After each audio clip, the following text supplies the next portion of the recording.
peut-être alors quelques mots sur l'orthographe, pourquoi pas? Quelques mots sur l'orthographe. Je veux bien. Bon, quelques mots sur l'orthographe. Vous savez que j'ai été impliqué, ma femme aussi d'ailleurs, mais enfin, elle était simplement mon chauffeur, mais comme elle est très documentée, elle a participé également aux travaux de cette commission. Je suis tout à fait au courant du fait que vous avez participé à ces travaux, puisque je vous le disais tout à l'heure, j'ai terminé et est en train de s'imprimer au PUF un bouquin dans la collection de Cerba qui s'appelle Réformer l'orthographe. Point d'interrogation. Il va sans dire que je suis pour. Hein. Oui. Mais le point d'interrogation, c'est qu'il y a un problème. C'est ça. Combien Oui. C'est un problème difficile. Vous avez peut-être lu ce que j'avais écrit il y a très longtemps sur la question. Dans France Santard, n'est-ce pas? Un excellent article. Voilà ce qu'on peut faire. Hein. Vous voyez, il y a différents types. Alors, il y a l'extrême, etc. Et puis, il y a des réformes. Excellent article que je cite longuement. Et je ne sais pas si les PUF vous demanderont l'autorisation. Je cite à titre d'exemple les 4 ou 5 transcriptions que vous donnez du texte de Sartre. Ah oui. Bon, ils vont sans doute vous demander l'autorisation. Et je cite aussi la cigale et la fourmi en alphabétique. J'en profite pour vous demander l'autorisation. Mais enfin. Oui. Vous savez, ça fait partie de la cigale et la fourmi. Il n'y a qu'à apprendre l'alphabétique, c'est vite faire, en 5 minutes. Et on prend la cigale et la fourmi et on. Oui. Donc il n'y a aucune originalité dans une version alphonique de cigale et la fourmi. Oui, alors,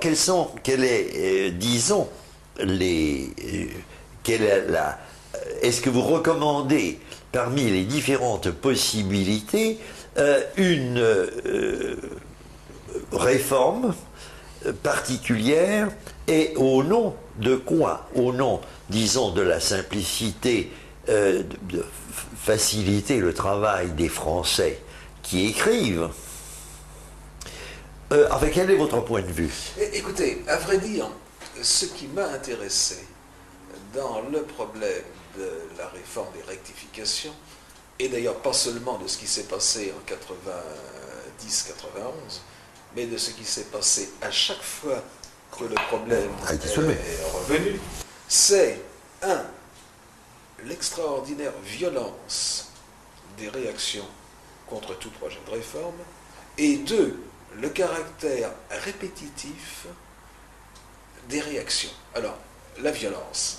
La violence, 2 exemples.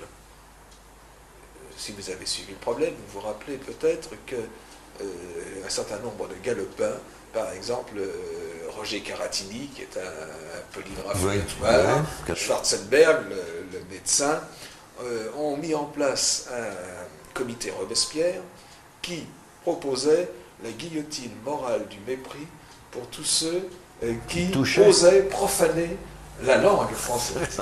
Bon, ça, c'est la violence. Autre exemple de violence, François Giroud. François Giroud, qui est une personne par ailleurs plutôt honorable. Oui. Hein? Oui. On est d'accord. C'est ça. Tout à fait. Oui. Bon, on l'interroge sur la réforme de l'orthographe. Alors là, j'ai la citation en tête parce qu'elle est forte. C'est une imbécilité avec 2 L. Allusion en fait, disant, j'ai un autre mot à vous proposer avec 2 N qui conviendrait encore mieux. Bon, de la part d'une personne comme François Giroud, on en tombe sur le derrière de stupéfaction. Absolument. Bon, alors maintenant, répétitivité, je suis allé voir les événements de 1893. En 1893, il y a juste un siècle, exactement le même scénario. Un bon vieux directeur de l'enseignement primaire qui s'appelait Octave Créard, qui était académicien, soumet à l'académie un projet de réforme tout à fait oui. de la mémo. Le titre réformé voilà, quelques années. Là. Exactement. Tout à fait de la mémo. Bon, il soumet ça à l'académie. L'académie tombe d'accord. Oui, non, mais ils sont très ouverts, ces gens-là. Oui, mais attendez, l'académie tombe d'accord. Et 4 jours après, il se réveille, et exactement de la même façon Alors voilà ce qui m'a intéressé. Alors je consacre une grande part de mon bouquin à m'interroger sur les origines de... Oui, intéressant de le faire. Vous faites un petit historique, je suppose, possiblement du problème qui est intéressant. Tout à fait. N'est-ce pas? Parce qu'il y a eu les deux épisodes Bellet. Il y a eu les deux épisodes Bellet. Alors, bon, je suis rapide parce que, disons, du point de vue qui m'intéresse, là, il y avait un peu moins d'éléments. J'ai insisté sur l'année 93, alors l'histoire de 1900-1901. Alors, vous vous rappelez, enfin, je ne sais pas si vous avez suivi ça, il y a l'histoire de l'arrêté de 1920, oui. de 1900, qui proposait purement et simplement la suppression de l'accord du participe passé après avoir, y compris quand il avait une manifestation morale. Ça, c'est très intéressant, n'est-ce pas? Parce qu'en 1900, un ministre disait les fautes que j'ai commises, vous pouvez dire ça. Hein? Alors évidemment, levée de bouclier, et en 1901, le même ministre publie un autre arrêté beaucoup plus modeste. Et aussi 1905, parce qu'en 1905, il y a eu quelque chose de tout à fait passionnant, c'est-à-dire que Ferdinand Bruno, qui était président d'une commission, a outrepassé les décisions de la commission qu'il présidait et a, de sa propre autorité, suggéré une orthographe qui était pratiquement une orthographe phonétique. D'où déchaînement. Cette histoire de la réforme de l'orthographe. Alors, si vous voulez, je me suis, en quelque sorte, moi, je suis naturellement partisan d'une réforme. La réformette, comme vous dites, était pas bien terrible. J'ajoute qu'elle était, comment dire, alors est-ce que, je ne sais pas, vous êtes un peu dans le coup, donc, oui. Est-ce que vous aviez pensé aux répercussions possibles dans le public de l'histoire du sèche-cheveux, de l'histoire du... Non. Écoutez, nous étions là un groupe nous étions, je dirais, ma femme était aussi dans le coup parce que bon, elle était admise à discuter comme les autres, donc elle était avec moi et nous étions là avec Josette Redebov et Canas. Oui. Ah oui, Claude Canas, que Claude je connais bien. Oui. Et Lina Catache, bien sûr, et puis ça. Oui, mais attendez, je dis ça, je dis soigneusement, il y avait le groupe, Josette Redebov, Claude Canas, et nous deux, qui étions en règle générale d'accord. Oui. Mais Catache, pas du tout. Ah, oui. Catache, pas du tout. Catache, vous savez, Catache, c'était une femme qui adore l'orthographe à titre de sujet, et qui était prise, disons, entre son l'adoration pour son sujet, l'étude. Si vous voulez qu'on supprime l'orthographe, c'est pour vos Catache, qu'est-ce qu'elle ferait? Ah oui, plus grand-chose. Ah oui, non, plus grand-chose. Par conséquent, elle ne pouvait pas trop céder, et elle ne se posait pas un instant la question de savoir si la réforme proposée pouvait être diffusée de façon simple, si on pouvait trouver une formule qui permettrait aux gens de s'y reconnaître. Parce que pour mon compte personnel, en tant qu'usager du français, de français écrit, j'avais disons, j'étais par exemple partisan de cette réforme qu'avait fait l'Académie auparavant, c'est à savoir le déplacement de la diérèse, n'est-ce pas, du tréma. Du tréma, oui. Oui. Moi, par exemple, je suis pour arguer avec un nu à tréma, n'est-ce pas? Oui, ça, c'est pas grand-chose, hein. C'est vraiment... Non, enfin, oui. Voilà le genre de choses qui, je tiens à cœur. Alors, actuellement, dans ma pratique, je n'hésite pas à m'inspirer de notre réformette pour mettre un tréma sur arguer, avec d'ailleurs l'accord des académiciens antérieurs, n'est-ce pas? Mais je n'ai pas en tête les formules, comment dirais-je, je ne peux pas, lorsque j'écris, m'inspirer de l'ensemble de ces réformes, simplement parce que les formulations ne s'y prennent pas. Si je dois, à propos d'un accent circonflexe, me demander si c'est sur un U, sur un I, ou si c'est dans quelles conditions, si c'est dans une forme comme paraître, d'ailleurs l'Académie est revenue là-dessus, dans une forme comme paraître où l'accent circonflexe n'est pas un élément permanent de la graphie du mot, non, ça ne va pas. Ça va pas. Hein, ça va pas. Personnellement, j'en étais pour la suppression de l'accent circonflexe, purement simplement. Ouais. N'est-ce pas? Et ceci se fondant largement sur mon expérience de lecteur de thèse d'État. Oui. Ah oui, oui, naturellement. Vous Oui, comprenez? naturellement. Non. Non, si vous voulez, l'accent circonflexe, il reste un certain nombre de petits trucs, la distinction des homonymes. Oui, oui. enfin. Bon, oui, Vous je sais bien, savez, vous dites, l'homonyme tâche-tâche. Hein, oui, mais là, l'homonymie n'est pas homophonie. Parce que, enfin bon, il y a encore au moins. Oui, oui, oui.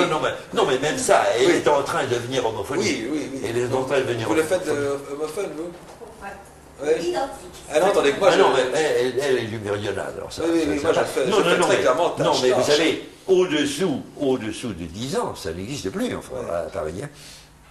À Versailles, où nous avons des alphoniciens, et nous avons le moyen de vérifier, aucun gosse ne réclame. Moi je fais tous les ans, une enquête auprès de mes étudiants de premier cycle, et il y en a encore qui font la distinction. Oui, oh non, mais il y en a. Ça ne disparaît pas comme ça. C'est asymptotique, ce machin-là. Hein. Oui.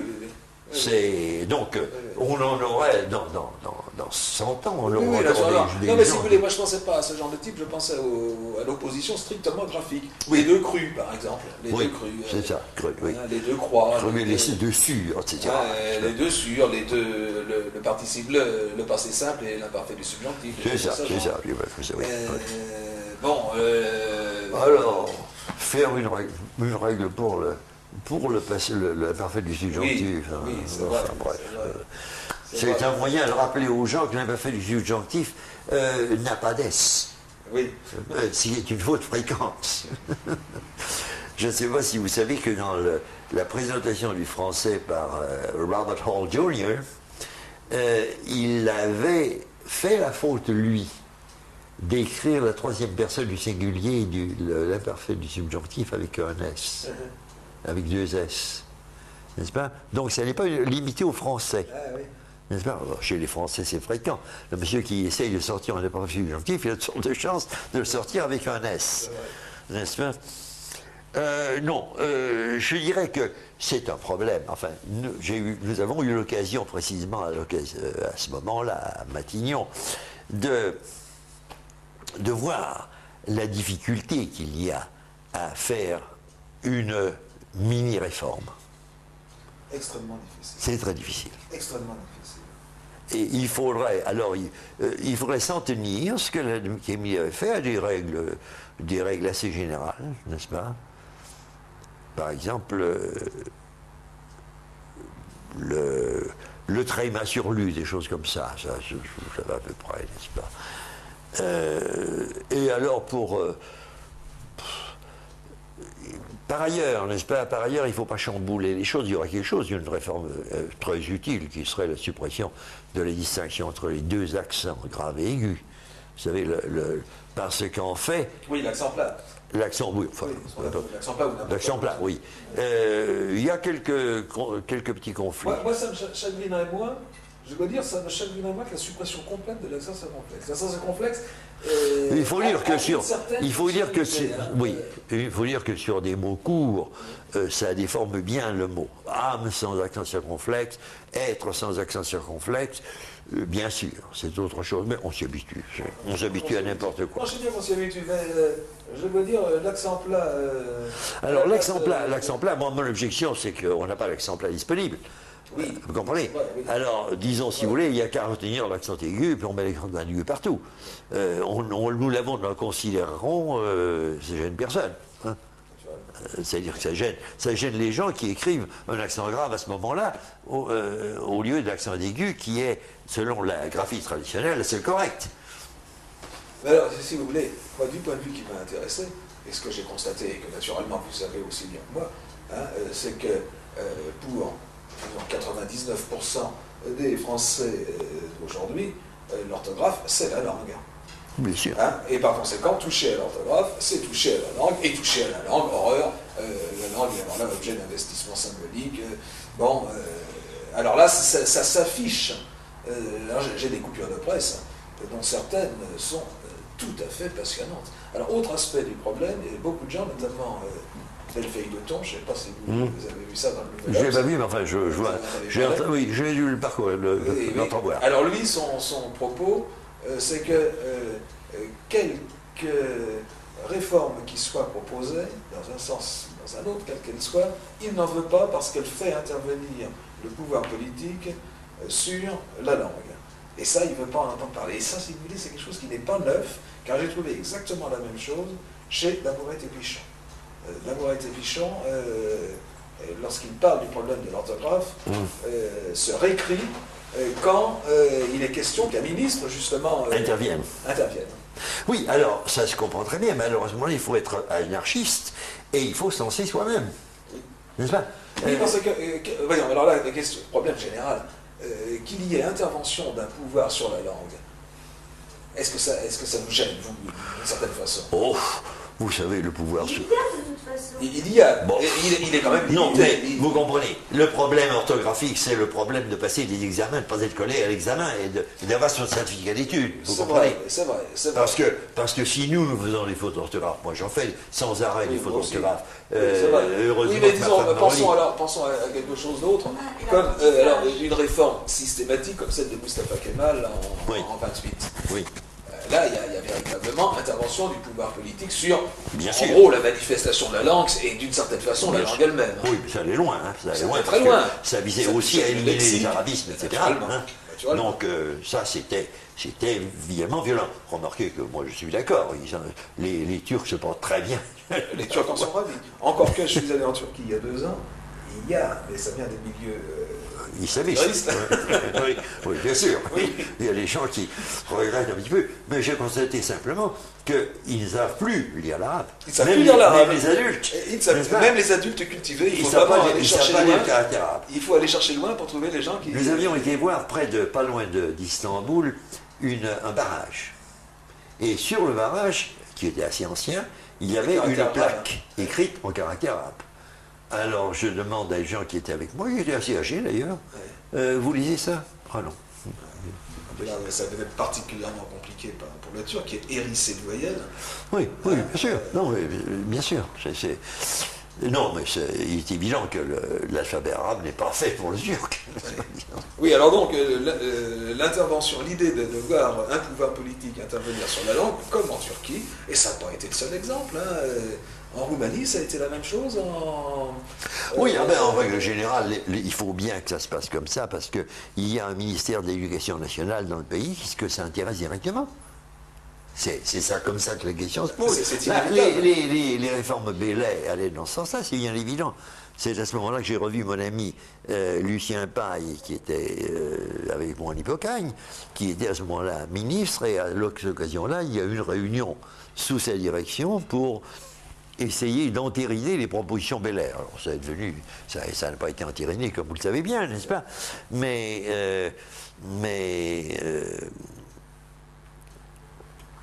Oui, c'est un problème.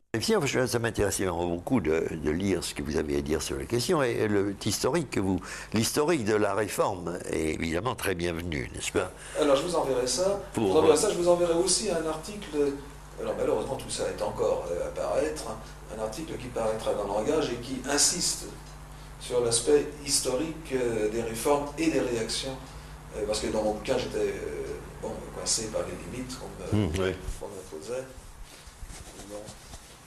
Bon. Ben écoutez, on a eu une discussion, ma foi, intéressante et agréable. Oui, très bien.